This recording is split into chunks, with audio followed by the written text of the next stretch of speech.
Certa vez, o famoso pregador Billy Graham foi procurado por um repórter que queria fazer uma matéria sobre a sua vida. Ele já estava com 90 e poucos anos, ele morreu com 99. E o repórter disse: o senhor se considera o pastor mais importante do mundo? Porque ele era o pastor mais famoso do mundo, Billy Graham. Dizem que ele ganhou 3 milhões de almas para Cristo em toda a sua vida, em 99 anos de vida. Dizem que ele se converteu com 6 anos de idade. E Billy Graham, humildemente, disse: quando você estava vindo aqui para me entrevistar no meu rancho, que é, como eles chamam, um sítio, né? Você passou ali numa curva e você viu uma igreja bem pequenininha, lá no alto da colina. E o repórter disse: eu vi. Ele disse: aquela igreja não tem mais de 50 membros. Mas o pastor daquela igreja é tão importante quanto eu. E os membros daquela igreja vão para o mesmo céu que vão os membros de qualquer outra igreja. Porque Jesus não está olhando a placa, Jesus está olhando a vida. E nós precisamos resgatar a visão de corpo de Cristo. Quantas igrejas tem em Juazeiro? Só uma. Só uma. A igreja de Cristo. E essa igreja de Cristo está espalhada entre as várias denominações. Essa igreja de Cristo tem dentro dela joio e trigo. Quer dizer, salvos e não salvos. E só quem tem a capacidade de julgar e dizer de verdade quem é salvo e quem não é somente Jesus. Hoje nós tivemos uma reunião maravilhosa. Na segunda-feira tivemos outra. Na segunda foi para tratar do culto dos jovens no sábado. E a liderança compareceu em peso. Foi uma reunião maravilhosa. E hoje com a equipe de 12, outra reunião maravilhosa. E faremos outras reuniões com líderes de ministérios. E estamos procurando cada vez mais envolver a igreja dentro desta visão de que nós somos um corpo. Diga: eu e meu irmão somos parte de um corpo, o corpo de Cristo. E dentro dessa visão de o corpo de Cristo, eu quero que você amplie a sua percepção de que sua morada final não é aqui. Eu e você estamos de passagem. É maravilhoso conquistar coisas nessa vida. Títulos, posições, condição de vida, de qualidade, prestígio, honra e etc. Tudo isso é bom, mas tudo isso vai ficar aqui. Existe algo que você vai conquistar e que é para sempre, a vida eterna com Deus. E nós estamos aqui numa preparação para essa vida eterna. Eu ouvi uma entrevista da famosa cantora Luísa Posse. Fiquei encantado. Luísa Posse foi uma pessoa envolvida com o mundo até o osso. Experimentou ter experiências religiosas de todos os tipos que você pensar, busca do prazer, da autossatisfação de várias formas, mas ela não tinha paz interior. Então ela encontrou Jesus. Hoje, casada com um servo de Deus, ela busca servir ao Senhor com todo o seu ser. E ela abandonou a carreira artística secular e vai se dedicar exclusivamente a gravar músicas cristãs. Foi uma implosão no meio artístico, todo mundo comentando. E você procura na internet e você vai achar, de cada 10 pessoas que comentam, 9 estão falando mal dela, estão criticando. Por quê? Porque ela escolheu Cristo. Se elas tivessem escolhido qualquer outra crença, qualquer outra, budismo, islamismo, religião de matriz africana, ninguém estaria dizendo nada. Mas ela disse que ela encontrou a paz que ela sempre buscou. Ela encontrou em Jesus. Ela foi entrevistada por a apresentadora Ana Maria Braga e ela não teve nenhum constrangimento de falar do seu amor por Jesus. E eu fico olhando como Deus está salvando pessoas em lugares inesperados. Eu tive a honra de ler um dos livros mais maravilhosos há uns anos atrás, chamado O que Significa Amar a Deus, escrito por Charles Colson, um famoso político norte-americano que se envolveu em escândalos de corrupção e foi preso. E na cadeia ele conheceu Jesus. Um detalhe, ele era criado na igreja, ele cresceu na igreja, mas ele não tinha tido uma experiência com Jesus. E quando ele teve essa experiência, ele se transformou e se tornou um porta-voz de Cristo, primeiro ganhando colegas dentro da prisão e depois fora da prisão. Jesus está fazendo uma obra silenciosa, que muitos não estão percebendo. Ele está salvando pessoas nos lugares mais inesperados possíveis. Mas Ele quer trazer dentro da sua igreja um avivamento. Ele quer trazer dentro da sua igreja uma visão de corpo. Nós somos o corpo de Cristo. E não basta falar de Jesus. Nós precisamos encarnar esse evangelho para que o mundo veja Cristo em nós. Onde? No seu trabalho. As pessoas do seu trabalho veem Cristo em você? As pessoas da sua escola, da sua faculdade, veem Cristo em você? Se elas fossem questionadas e dissessem: aponte-me algumas pessoas aqui que verdadeiramente demonstram trazer Cristo em suas vidas, será que elas apontariam para você? O modo como escolhemos viver determina o modo como as pessoas nos veem. Não é o modo como falamos, é o modo como vivemos. E por isso a palavra de hoje vai ser sobre o corpo de Cristo. Quero dar as boas-vindas aí a Timóteo, que está chegando. Deus abençoe, viu? Cadê a esposa? Está ali. Deus abençoe, viu, Camila? É o filho e a nora da pastora Lia. Cadê a Alice? Está na salinha. Muito bem. Amados, nós vamos abrir a palavra do Senhor no livro de Efésios. Vamos trazer uma reflexão conjunta hoje sobre isso. É um tema recorrente, é verdade. Mas é um tema que eu tenho certeza que vai trazer edificação para toda a igreja. Efésios 4,16. Efésios 4,16. Acharam? Porque dele todo o corpo bem ajustado e consolidado, pelo auxílio de toda a junta, segundo a justa cooperação de cada parte, efetua o seu próprio aumento, ou crescimento, para a edificação de si mesmo em amor. Efésios 4,16.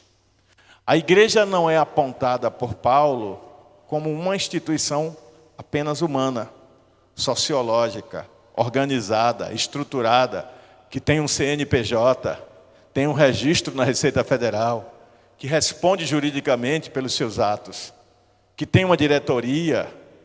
Não, a igreja tem essas funções para fins humanos, porque as leis da terra exigem isso. Porém, a igreja, na visão neotestamentária, ela vai muito além disso. A igreja é comparada por o apóstolo Paulo, metaforicamente, a um corpo. Eu queria pedir que meu irmão viesse aqui em cima, rapidinho, por favor. Fique de pé aqui. Olha esse homem. O que é que ele tem? Ele tem uma cabeça. Ele tem um tronco. E ele tem membros, que são suas mãos e suas pernas. O corpo dele é completo. Na cabeça tem o cérebro. E o cérebro toma as decisões do corpo. O cérebro determina as ações do corpo. O cérebro tem ações que são automáticas, como, por exemplo, seu coração pulsar, seu sangue circular, levando os nutrientes, os seus órgãos internos, como fígado, pâncreas, etc., funcionarem. O cérebro coordena a vida do seu corpo. Os membros servem para você se relacionar com esse mundo à sua volta, com esse mundo físico. Você toca as coisas, você pega as coisas e você também transforma as coisas com as suas mãos. As pernas servem para conduzir você a lugares distantes, diferentes, mas tudo no corpo, até o que não é visível. Diga comigo, o visível e o invisível é controlado pela cabeça. Pode sentar, meu irmão. A Bíblia apresenta a igreja como o corpo de Cristo. Mas a Bíblia diz que o cabeça da igreja, o controlador da igreja, aquele que comanda a igreja, é Jesus. E todas as vezes que as mentes humanas começam a elaborar estratégias humanas para comandar a igreja dentro de técnicas que podem ser bem-sucedidas, podem atrair multidão, podem manter multidão, mas estão desprovidas de embasamento na palavra, você vai ver uma igreja espiritualmente esvaziada. Você não pode comparar uma igreja animada com uma igreja cheia do Espírito. Porque se você sair daqui agora e for numa boate de Petrolina ou de Juazeiro, onde esteja ocorrendo uma balada, e você encontrar jovens ou não jovens, bebendo, alguns até usando substâncias, eles vão estar alegres, aparentemente, eles vão estar pulando, eles vão estar se divertindo, eles vão estar sorrindo, eles vão aparentar felicidade, e se perguntar a eles, eles dirão, estamos felizes, mas é uma alegria passageira, é uma alegria momentânea, causada por fatores bioquímicos dentro do corpo, por fatores emocionais condicionantes ao ambiente. E algumas igrejas estão indo nessa direção, e isso é ruim, é perigoso. Porque o que deve arrebatar o crente, e o que deve levar o crente ao altar, à presença de Deus, deve ser o mover do Espírito Santo em sua vida. E quando o mover do Espírito Santo ocorre na vida do crente, Deus usa pessoas diferentes, de maneiras diferentes. Um é mais agitado, mente mais acelerada, outro é mais tranquilo. E Deus usa os dois, de maneira diferente, na sua sabedoria, como diz o apóstolo Paulo, conforme a sua multiforme graça. Quer dizer, uma graça que se manifesta de diferentes formas. Nós temos aqui várias famílias representadas. E todas as famílias têm um objetivo: cuidar dos seus filhos, criá-los com hombridade, com honestidade, com decência, com honradez, colocá-los numa escola para que eles sejam instruídos no saber humano, mas também passar valores. Isso está certo, isso está errado. Todas as famílias têm o mesmo propósito, mas fazem isso de modo diferente. Alguns com mais rigor, outros com menos rigor. Alguns ensinando o que é certo, mas dando mau exemplo. Cada família tem suas características. Isso não invalida a família como família, do mesmo modo que uma conduta equivocada de uma igreja não invalida a igreja, mas cada indivíduo que faz parte da igreja, individualmente, vai prestar contas a Deus. Todos compareceremos perante o tribunal divino e seremos julgados por Deus segundo as nossas escolhas. Não é segundo a visão do pastor, do bispo, do apóstolo, do irmão, da irmã, a quem eu tanto admirei, que foi meu líder, meu professor, meu orientador. São as escolhas espirituais que você faz na sua condução de vida. A maneira como você conduz a sua vida é que vai capacitar você a ser chamado verdadeiramente por Deus: vinde bendito do meu Pai, para o reino eterno que vos está preparado desde a eternidade. E quando eu falo a maneira como conduz a sua vida, não confunda que eu estou dizendo que você vai ser salvo porque você merece. Porque a Bíblia diz que ninguém merece. A Bíblia diz que pela graça sois salvos por meio da fé. É dom de Deus, é um presente de Deus. E ninguém deve se gloriar. Então o que é que eu tenho que fazer? Eu tenho que buscar a santidade. E a santidade é a renúncia dos desejos da minha carne, das inclinações para o pecado. A santidade é uma decisão consciente de renunciar ao que eu quero para fazer o que Deus quer. O apóstolo Paulo, o maior teólogo do Novo Testamento, ele tinha uma consciência tão grande disso, que ele foi de uma coragem bruta. Bruta não no sentido de grosseria, mas bruta no sentido de ser crua. Sem nenhuma máscara. Ele disse: o bem que eu quero fazer, eu não faço. Mas o mal que eu não quero, esse eu faço. Miserável homem que sou, quem me livrará do corpo dessa morte? O apóstolo Paulo tinha uma consciência da crueza da sua carne, da crueza do pecado, da inclinação do pecado que habitava nele e que habita em mim e em você. Então, quando Jesus foi abordado, chamou a ele de bom mestre, ele disse: eu não sou bom, bom é o meu Pai que está no céu. Jesus colocou as coisas no seu devido lugar. O que existe em nós é a manifestação da bondade de Deus, desse atributo divino que se manifesta na medida em que nos santificamos. Hebreus diz que devemos nos santificar, porque sem isso não veremos a Deus. Então eu preciso amadurecer a visão de corpo, diga a visão de corpo, para crescer como igreja. Então, posto isso introdutoriamente, Paulo aponta que há necessidade de crescimento, mas esse crescimento deve ser como num corpo em que cada parte do corpo está ajustada. Paulo aponta a igreja como um organismo vivo, mas não um organismo biológico. Nós somos seres biológicos, carne, a gente tem que comer para continuar vivo. Paulo aponta um organismo espiritual. Ele diz que a igreja de Cristo é um organismo espiritualmente vivo, pela ação do Espírito Santo. E que o propósito de Deus é que permaneçamos, em primeiro lugar, unidos, sendo um. Na oração sacerdotal em João 17, como eu disse recentemente em outra pregação, Jesus clama para que sejamos um. E nós somos divididos. E eu aqui já não estou falando nem de outras denominações. Eu estou falando da igreja local. Estou falando dessa e das várias outras igrejas que internamente são divididas. Isso é sério. E isso é grave. Deveríamos chorar isso diante de Deus como nossas culpas e pedir o perdão do Senhor e a restauração do Senhor. Porque às vezes agimos dentro da igreja como se fôssemos competidores. Queremos impor a nossa visão, queremos impor a nossa percepção das coisas, a nossa opinião, quando deveríamos ser no Senhor. Buscar aquilo que nos une e não aquilo que nos separa.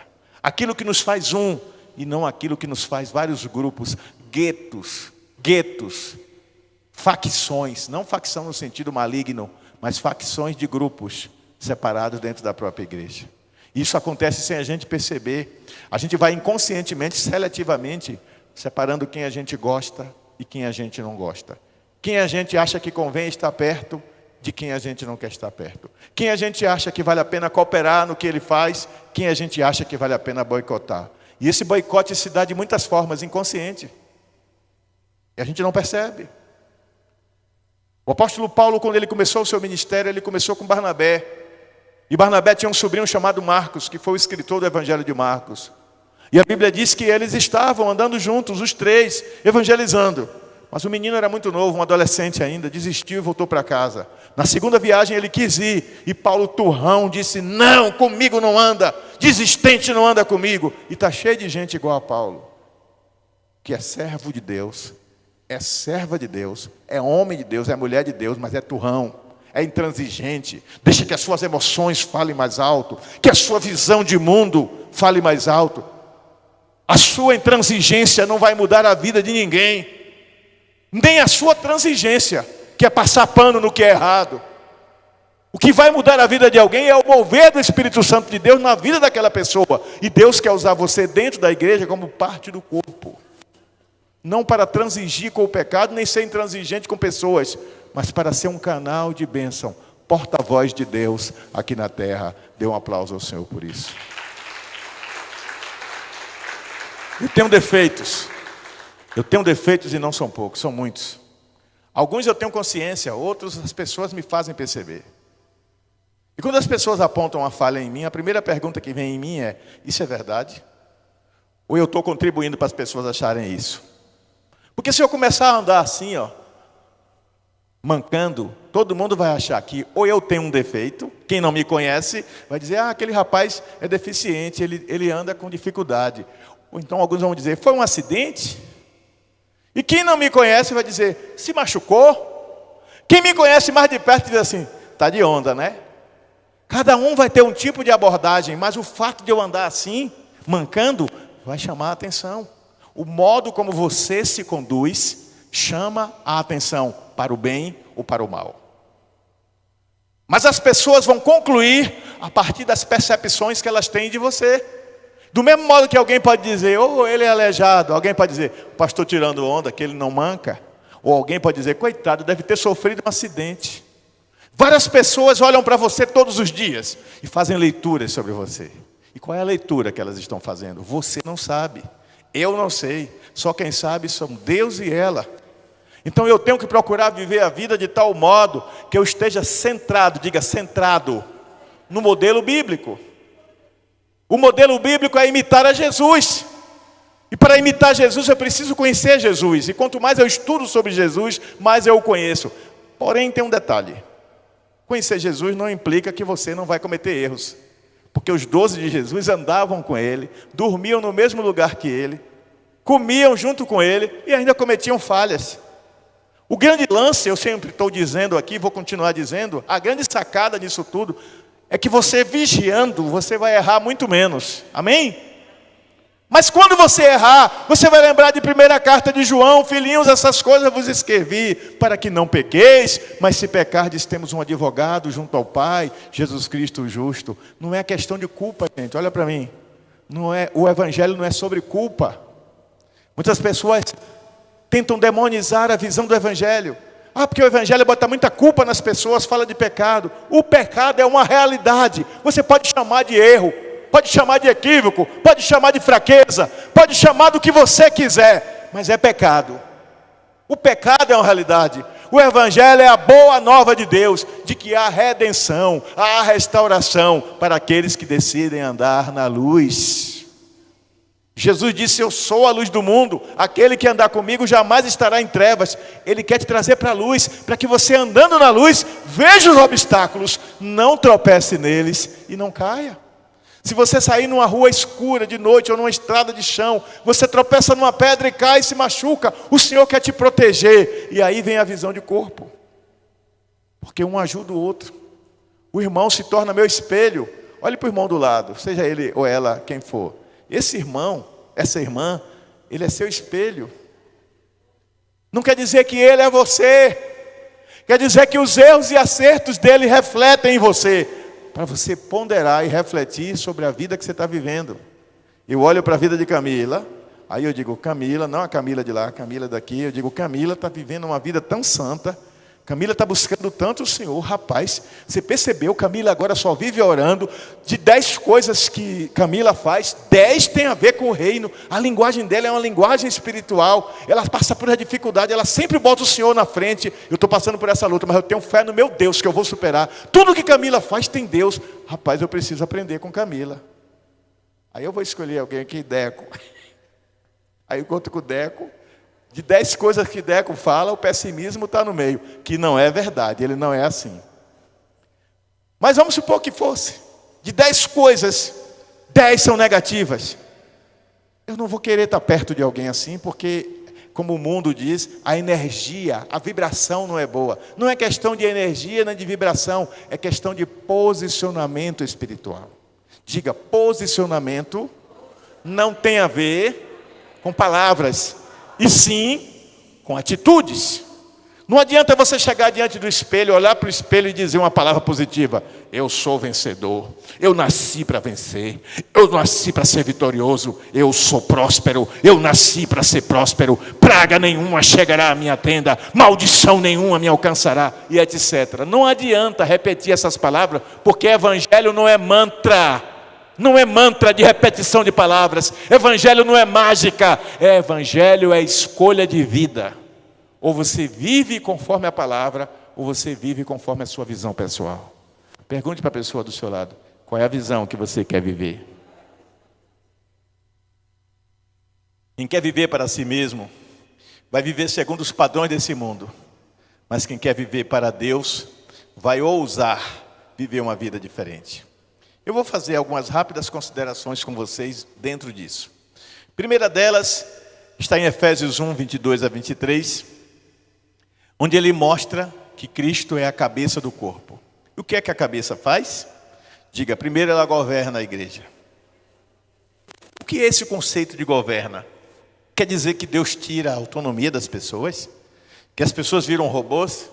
Que não pensam mais por si mesmas? Vira à esquerda, vira à direita. Como eu brinco com o Bento quando eu estou dirigindo para a escola, aí eu brinco com meu neto dizendo: você não tem poder para me controlar. Ele: eu tenho, vovô.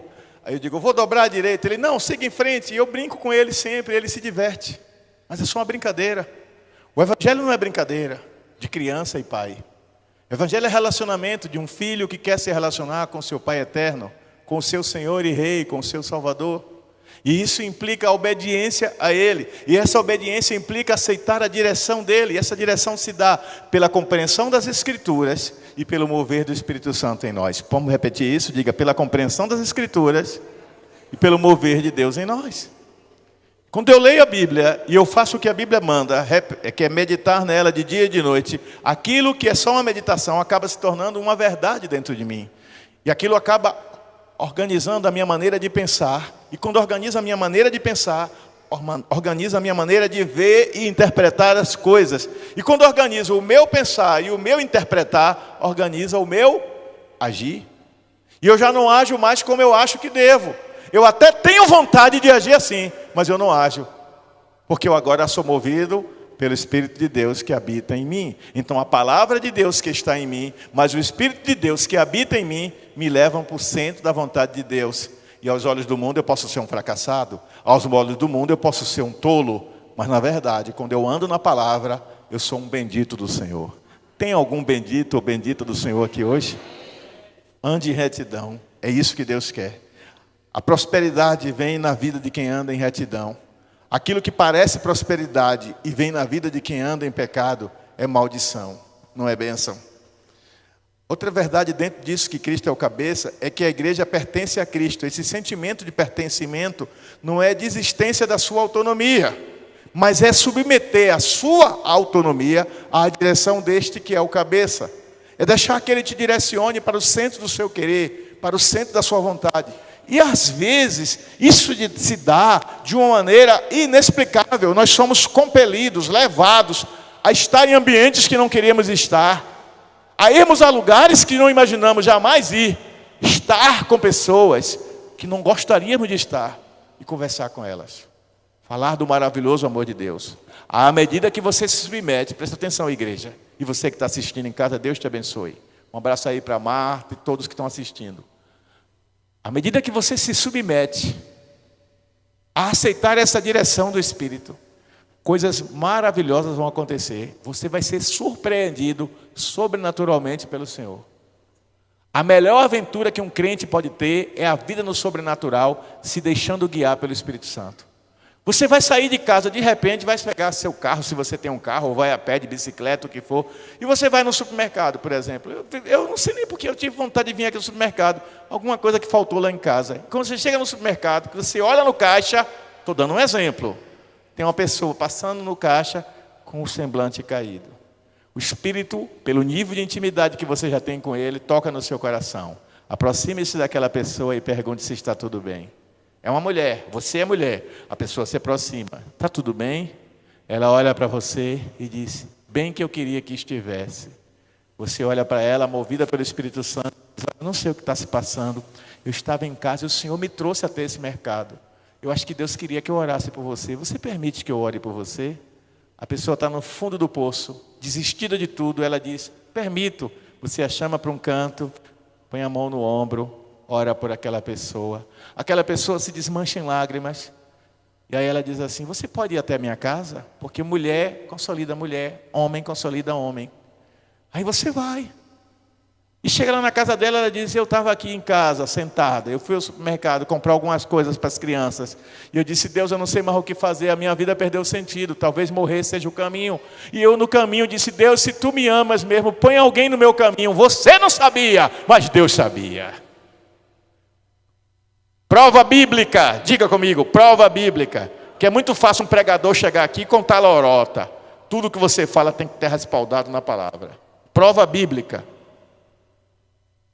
O tesoureiro da rainha Candace da Etiópia morava num país chamado Etiópia, vizinho lá do Egito, depois de Israel, e foi festejar a festa dos tabernáculos lá em Israel. Na volta para casa, ele está com a escritura, que eram os pergaminhos de Isaías. Ele sabia ler em hebraico, mas ele não sabia interpretar. Tem muita gente que lê a Bíblia, sabe o que aquelas palavras significam, mas não tem a interpretação espiritual. Quando você se move no Espírito, Deus te dá o discernimento e você é boca de Deus na vida dos outros. E aí, Filipe estava no cantinho dele, disse o Espírito a Filipe. Disse o Espírito a Filipe. Atos dos Apóstolos, capítulo 8. Vai ao deserto, aproxime-se da carruagem e pregue para aquele homem. Quem quer estar nesse nível de unção? Porque o Deus de ontem, né, pastor Ismael? É o mesmo de hoje. O Deus que falava ontem, fala hoje. O Deus que usava ontem, usa hoje. Ele está procurando pessoas que queiram, dentro da estrutura de corpo, ser usados por Ele. Tem alguém assim hoje? A Bíblia diz que ele se aproximou, olhou e o homem estava lendo. Ele disse, Senhor, entendes o que lês? Ele olhou para Filipe e disse, como posso entender se não há quem me explique? Ele disse, eu entendo, então entre. E ele explicou as escrituras. E a Bíblia diz, começando por Isaías, que ele estava lendo Isaías 53, que fala do sacrifício de Cristo. Ele anunciou Jesus e de repente, depois de algum tempo naquela carruagem, sem saber nem para onde estava indo, às vezes Deus vai te levar a lugares que você não imagina.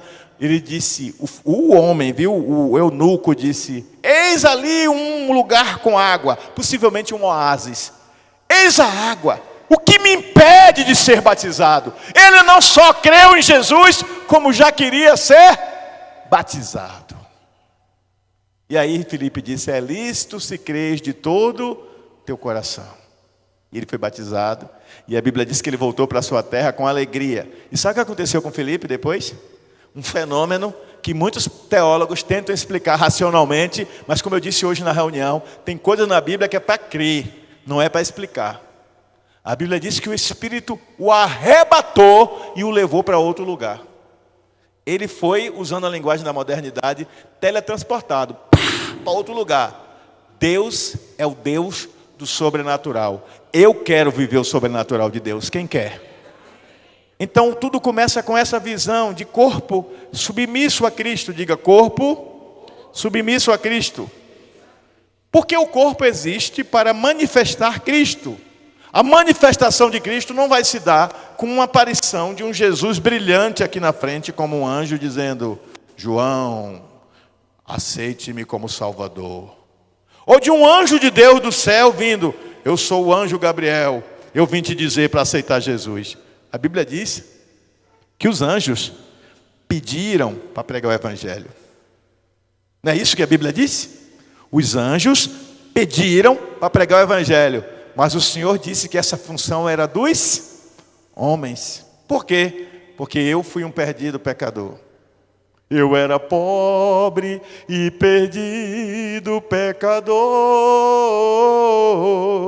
Mas Jesus transformou a minha vida em luz, quando estendeu sua mão para mim. Essa música fala de um pecador consciente da sua condição de pecado e que entende que a mão do Senhor foi estendida através do amor de Jesus Cristo.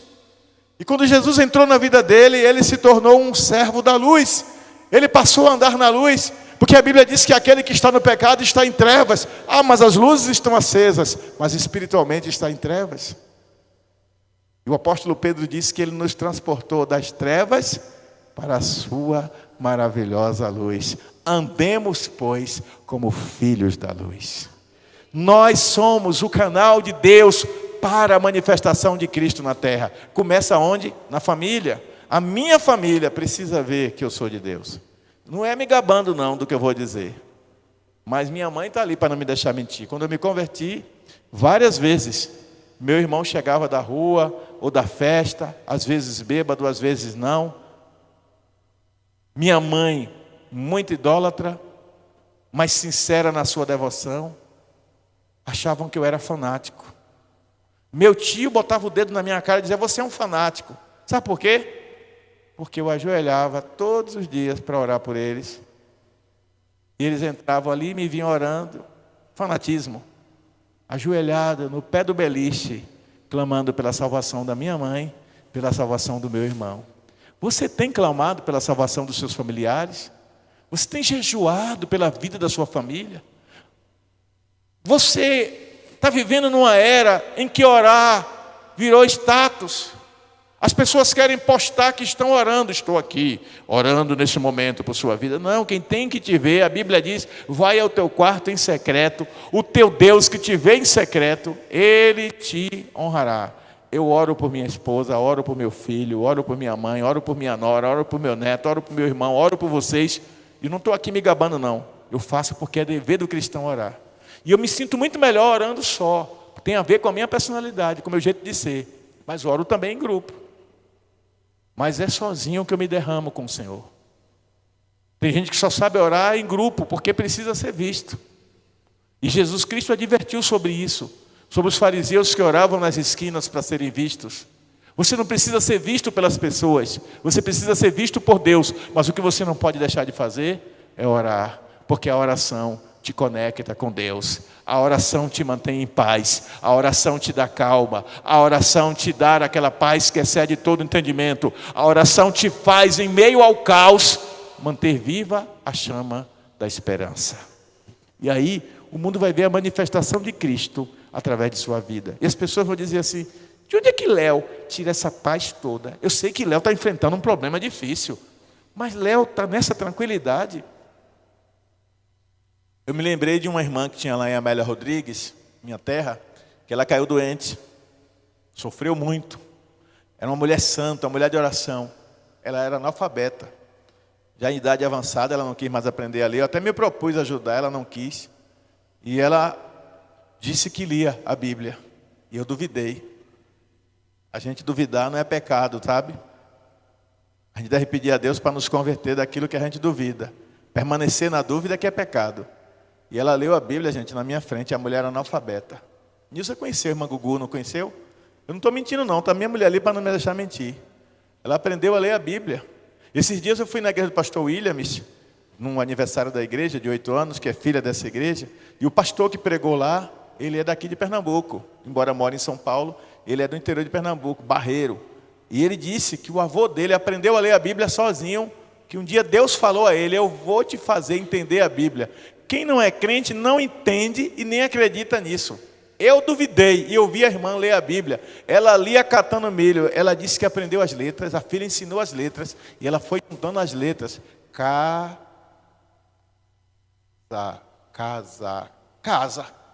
Ela foi assim. Ela passava o dia num único versículo, catando as letras e juntando e formando. Aí depois ela chamava a filha e mandava a filha ler. E batia com o que ela disse. E foi assim que Deus trabalhou. E essa irmã sofreu. Mas ela morreu. Aí alguém que é ateu ou inimigo do Evangelho diz assim, por que Deus deixou essa pessoa morrer assim, já que era tão santo, tão ligado a Deus? Tem coisas que a gente não vai entender nessa vida. E a gente não tem que entender. A gente tem que apenas acreditar e confiar que a graça do Senhor jamais nos abandonará. Então, se você está passando por algum tipo de luta, seja ela qual for, e que você acha que é o fim da picada, que é insuportável, eu te desafio a exercer fé e confiança no seu Deus, porque Ele é socorro bem presente no tempo da angústia. As pessoas, às vezes, ficam impressionadas quando visitam certos crentes doentes, como eu já ouvi muito essa frase, fui visitar a irmã fulana, irmão fulano, para consolar e sair de lá consolado, porque a fé que você tem manifesta a glória de Cristo em sua vida. Amém? Uma igreja saudável, portanto, não vive centrada em homens, ela vive centrada em Cristo. Mas eu vou parafrasear isso e dizer, um cristão ou cristã que vive centrado em Cristo, ele reflete a glória de Deus. Quem quer isso? Segundo lugar, há um só corpo em Cristo. Efésios 2, de 14 a 16, e Efésios 3, versículo 6, confirmam isso. Você depois confere isso assistindo o vídeo em casa, ou então você anota e confere depois. O objetivo deste versículo é mostrar que Deus quer reconciliar a nós em um só corpo. Por quê? Porque a cruz produz unidade. Todos pertencem ao mesmo corpo. Eu e você, quando comemos o pão na ceia do Senhor, estamos proclamando que somos um no Senhor. Eu e você, quando bebemos o cálice na ceia do Senhor, estamos dizendo que somos salvos pelo mesmo sangue. Pertencemos ao mesmo corpo. Ora, se eu pertenço ao mesmo corpo, Paulo, escrevendo aos Efésios, vai dizer que ninguém jamais maltratou seu próprio corpo. Ele está falando de homem e mulher, marido e esposa. Que ninguém maltratou seu próprio corpo. Então o marido não deve maltratar a mulher não deve maltratar o marido. E esse maltrato aí não é só físico. Maltrato psicológico, maltrato emocional, maltrato de vários tipos. Nós não podemos maltratar aquela pessoa a quem dizemos amar. O marido ama a sua esposa, a protege. A esposa ama o seu marido, se submete em respeito. Não é uma submissão de subserviência, é uma submissão de aceitar a liderança espiritual. Mas essa liderança espiritual não é uma supremacia de ser melhor, é uma liderança espiritual de quem traz todos para o centro do querer de Cristo, para a comunhão e a unidade em Cristo. O primeiro círculo familiar, aliás, o primeiro círculo eclesiástico, se eu posso assim chamar, o primeiro círculo de igreja, o primeiro núcleo de igreja, é a sua casa, é a sua família. Isso é tão sério que a Bíblia diz que se alguém não governa bem a sua própria casa, não pode governar a casa de Deus.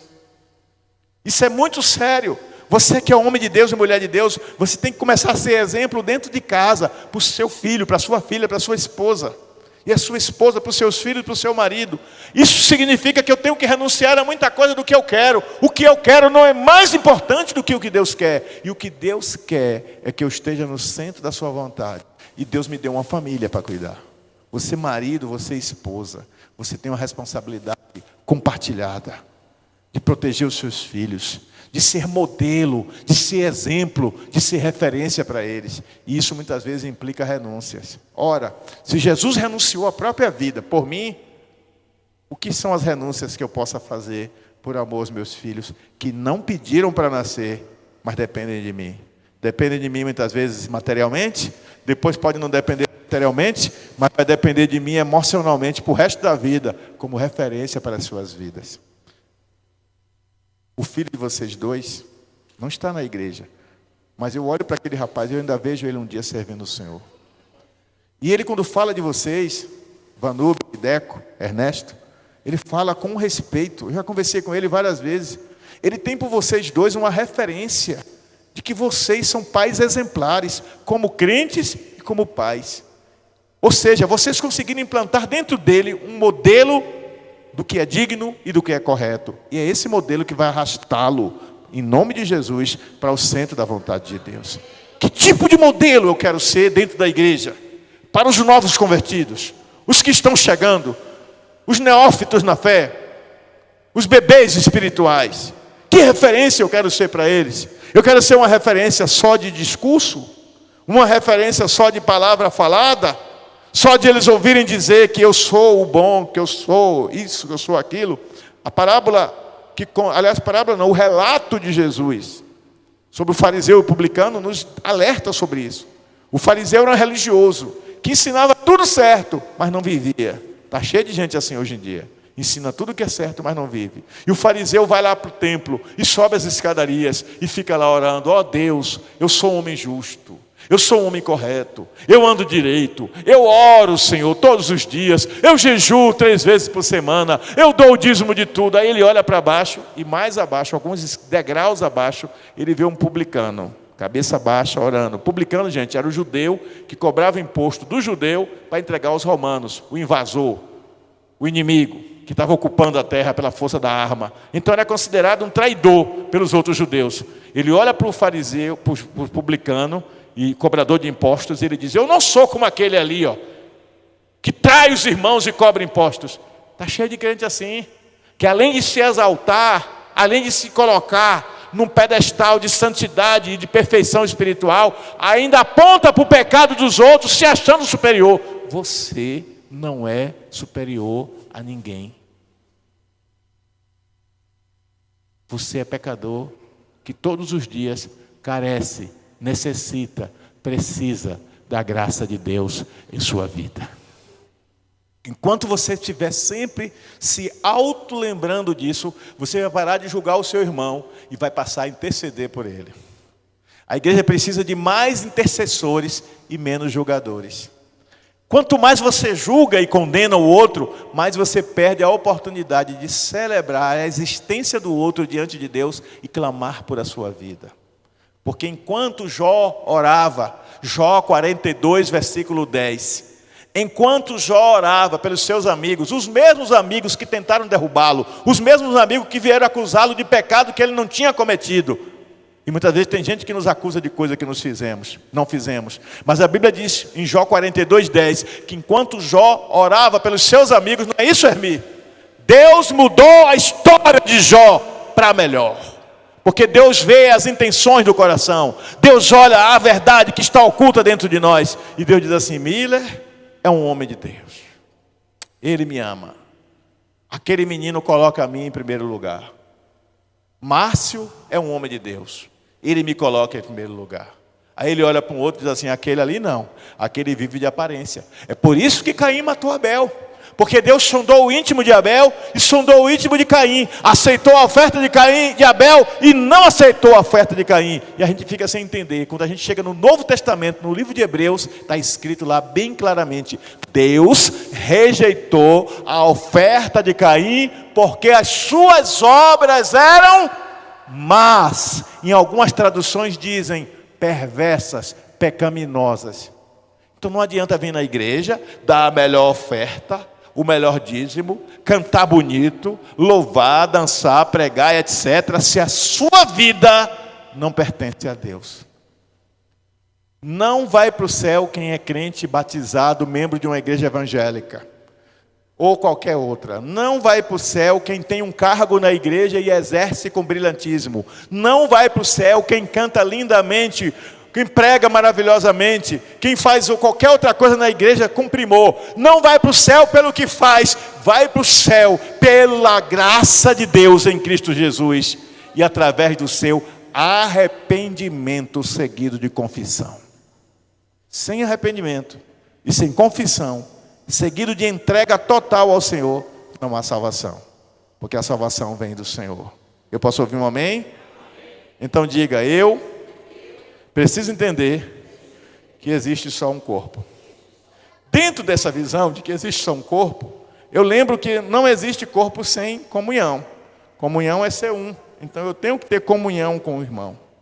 Mesmo que o irmão não seja a pessoa mais agradável para mim, eu tenho que pagar o preço de si, para que através da minha comunhão com ele, a graça de Cristo se manifeste na vida dele. Se eu acho que ele é ruim, eu tenho que orar para ele ser melhor. E eu tenho que trabalhar e dar exemplo, porque o exemplo arrasta, para que ele veja em mim a glória de Cristo. E ainda há um outro detalhe.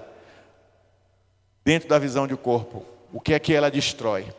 Ela destrói basicamente três coisas. Primeiro, ela destrói o individualismo. A pessoa que vive isolada, vem no culto, senta, canta, prega, oferta, vai para casa. Não tem comunhão com ninguém. Eu vivo no meu canto, eu não mexo com ninguém, ninguém mexe comigo. Isso não é ser igreja. Essa visão está errada. Não, eu vou para a igreja. Você está sendo um religioso. O religioso é aquele que vai para a igreja só para cantar o hino, dar a oferta, praticar o culto e voltar para casa. Nós somos um corpo. Uma comunidade. Comunidade são vários juntos. E no céu vamos ser a comunidade dos salvos. Então você começa a exercitar aqui, pedindo ao Espírito Santo que mude isso em você. A visão de corpo elimina o individualismo. A gente passa a cooperar mutuamente, um ajudar o outro. A visão de corpo também destrói aquilo que eu falei há pouco, as divisões dentro da igreja. A igreja que está dividida em vários pedaços passa a ser uma no Senhor. A visão de corpo também destrói o isolamento espiritual. Tem pessoas que se sentem tão santas, mas tão santas, que elas dizem: eu não posso me misturar com esse povo, porque esse povo não está no meu nível de santidade. Eu sou santo demais, eu sou santa demais para me misturar com essa gentalha espiritual. Eu estou num nível de intimidade com meu Deus, eu falo com Deus e Ele me ouve. Esse povo não é assim. Cuidado, porque isso é altiver de espírito, isso é presunção espiritual. E se você verdadeiramente é santo, como você diz que é, você tem que estar misturado no povo para contagiar com essa visão de santidade. Jesus foi o homem mais santo que já existiu nesse planeta. E ele não se distanciou das pessoas.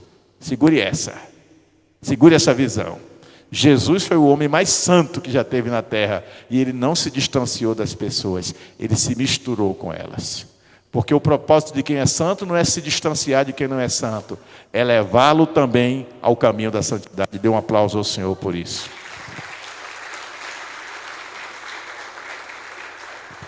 Muitas vezes as pessoas saem de casa para vir para a igreja ouvir uma mensagem arrebatadora, uma mensagem especial, maravilhosa, que faça elas se sentirem flutuando, se sentirem especiais. Algumas vezes vai acontecer isso, muito raras. Mas o propósito da mensagem é levar o crente a uma reflexão espiritual. Diga, reflexão espiritual, que gere mudança para melhor. Porque o propósito de Deus, irmãos, é que nós sejamos cópias de Jesus aqui na terra. Que sejamos imitadores de Jesus Cristo, a fim de que o mundo que não vê Jesus Cristo com os olhos, veja Cristo através de nós. Então, como é que você se conduz com seus filhos? Como é que você se conduz com a sua esposa, com o seu esposo? Como é que você se conduz com seus irmãos de igreja? No trabalho, na faculdade, no ponto de ônibus, na fila do pão? Como é que você se conduz na rua, no dia a dia? Como é que você se conduz quando ninguém está olhando? Isso reflete quem nós de verdade somos, o nosso real caráter. E se não estamos no nível daquilo que Deus estabeleceu, devemos nos humilhar diante do Senhor, jejuar se preciso for, para que Deus produza em nós a santidade de Cristo. Quem recebe essa palavra? Eu não estou falando nada que seja contrário à palavra, irmãos. Mas às vezes é tão difícil aceitar. Terceiro ponto. O corpo cresce pela cooperação. Efésios 4, de 1 a 16. É texto longo, por isso que eu não estou lendo. São 16 versículos. Vocês leem depois. Mas a base desse texto é que há um só corpo. E esse corpo deve cooperar para a edificação do corpo de Cristo, que é a sua igreja, pela cooperação de cada parte, segundo a justa cooperação. Quer dizer, eu e Clebinho somos irmãos em Cristo Jesus. Eu ajudo o Clebinho numa coisa, e eu não preciso que Clebinho faça nada por mim. Mas Clebinho faz por Gregório, que está precisando de algo que ele, Clebinho, pode fazer. Mas Clebinho não precisa de nada de Gregório. Mas Claudinha precisa de um favor que Gregório pode fazer. E Gregório socorre Claudinha. E Claudinha socorre Miller. E assim vai. Um círculo de cooperação mútua dentro da igreja, como um corpo. Eu com a minha mão pego a comida, preparo a comida.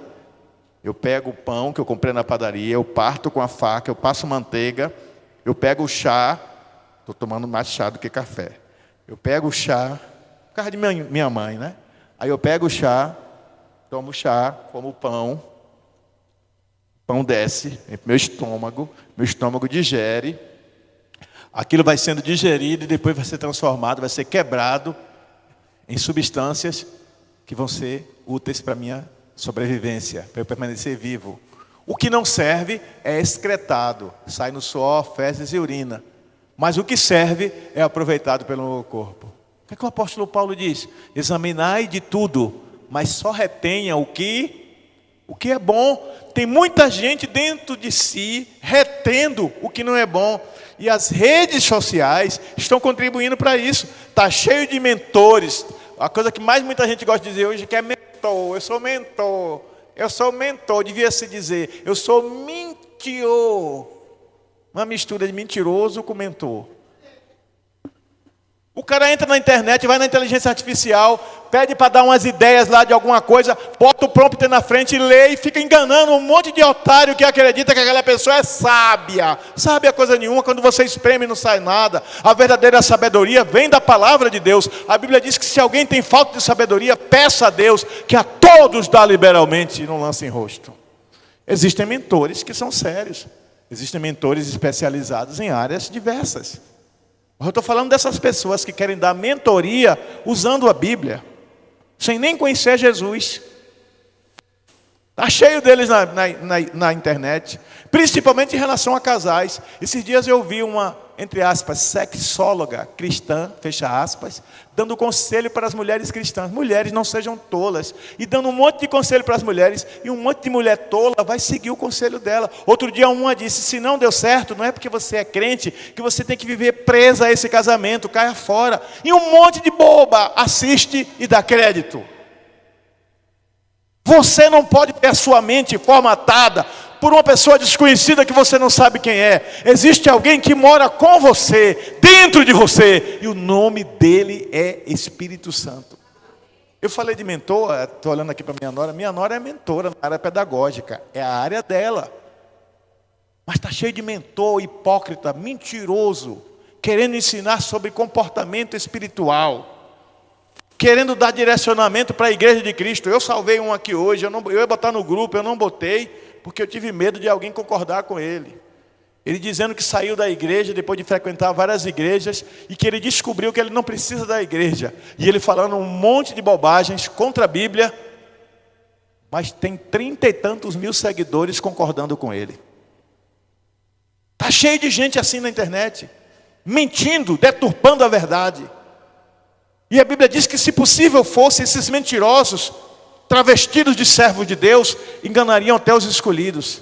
Mas graças a Deus em Cristo Jesus, em quem nós temos a vitória, porque o Espírito Santo habita em nós e Ele nos esclarece a verdade. E quando você conhece a verdade, ela te liberta. Ela liberta a sua mente. Conhecereis a verdade e ela vos libertará. Paulo apresenta quatro fundamentos para o corpo. E eu vou terminar aqui. 4 fundamentos para o corpo. Primeiro, um só corpo, uma só fé, um só Senhor, falam de unidade. Primeiro fundamento é a unidade. Nós temos um só corpo, corpo de Cristo, que é a igreja. uma só fé, a fé em Cristo, um só Senhor, que é Jesus, o Senhor de todos nós. Unidade. Unidade não é uma opção, é uma obrigação. É uma necessidade da igreja. Segundo, ele coloca o fundamento da diversidade de dons. Ele diz que cada membro possui função distinta, porém igualmente importante dentro da igreja. Então vai ter pessoas com dom disso, dom daquilo, e as pessoas vão entender que aquilo que Deus lhe deu está no limite da sua fé. Então vai ter um irmão que vai ter o dom de profecia. Vai ter um irmão que vai ter o dom de cura. Os dons, eles se multiplicam dentro da igreja. E a Bíblia faz a relação, e é curioso, que o dom de línguas, que é tão celebrado, é o menor de todos. O apóstolo Paulo disse que o dom de línguas é o menor de todos. Porque quem fala em línguas só edifica a si mesmo.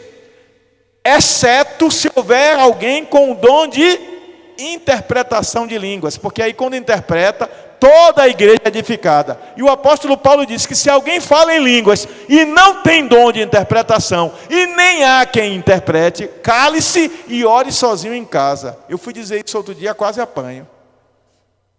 Mas está na Bíblia. Só que a prática não é essa. Então a cultura, a prática, se sobrepôs ao ensino bíblico. E aí quando o irmão fala em línguas e o outro não fala, aí ele diz, eu sou mais espiritual. E não é. Outra coisa, não há nenhum versículo na Bíblia dizendo que todo mundo tem que falar em línguas. Não tem esse versículo. Mas algumas denominações instituíram isso como uma regra. E a cultura, a prática, se sobrepôs ao ensino da Bíblia. E tem muitos crentes nessas igrejas que se sentem inferior porque ainda não falam em línguas. Não há nenhuma evidência comprovada teologicamente de que batismo no Espírito Santo obrigatoriamente tem que ser seguido de línguas. Porque o batismo é mergulho. O mergulho na vida do Espírito, ele produz santidade, entrega, rendição, pertencimento a Deus. E nem todos vão falar em línguas. Aí muita gente, para ser aceita em certos meios, finge que fala em línguas, aprende a imitar. Eu gostaria que todos falassem em línguas, para que todos se edificassem enquanto oram. Mas se Deus não te deu o dom de língua, mas te deu outro dom, louve a Deus pelo dom que Ele te deu e deixe Deus te usar no corpo, que é a igreja, para a glória dEle, para o crescimento do corpo. Imagina se todo mundo só falasse em línguas. Quem faria as outras coisas? E Deus tem usado pessoas de uma maneira extraordinária. Tem pessoas aqui que têm um dom dado por Deus para a intercessão e que têm sido usados por Deus de uma maneira espetacular, maravilhosa, sobrenatural na vida de muitos. Continue deixando Deus te usar. Não se preocupe se o que você faz não é visto. Não se preocupe se o que você faz não é reconhecido. Não se preocupe se o que você faz não é motivo de aplauso. Deus é honrado através da sua vida. Eu posso ouvir um amém? Eu disse que ele colocou 4 fundamentos. O terceiro é o crescimento coletivo. Ele diz para crescimento do corpo. Ninguém amadurece sozinho. Até que todos, diz ele, cheguemos à estatura, à plena varonilidade de Cristo. É que eu cresça, você cresça, eu te ajudo a crescer, você me ajuda, a gente cresce junto. Eu digo, meu irmão, esse caminho não está certo. O que você falou para Yasmin está errado. Não é assim que o marido crente age. Vá conversar com a sua mulher.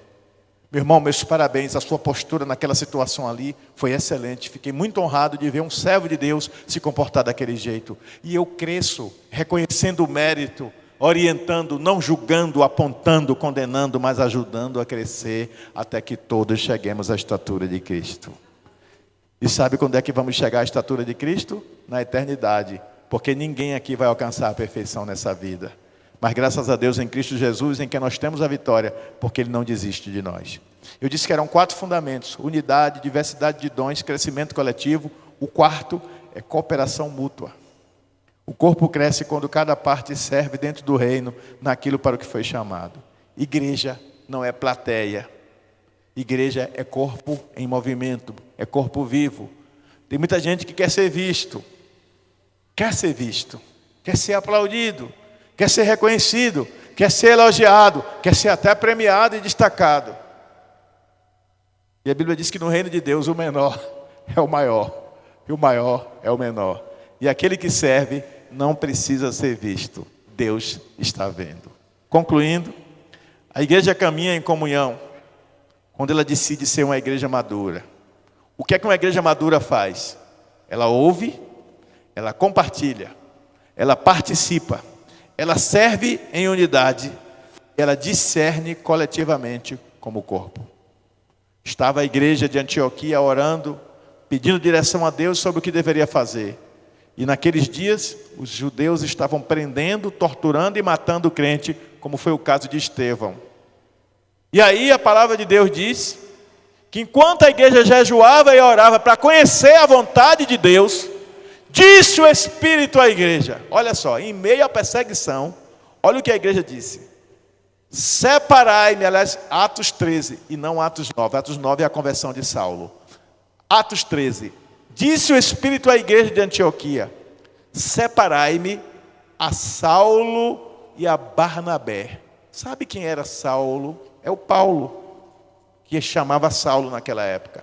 Sabe quem era Barnabé? O homem que doutrinou Paulo quando todo mundo tinha medo dele. E sabe o que é que eles eram na igreja?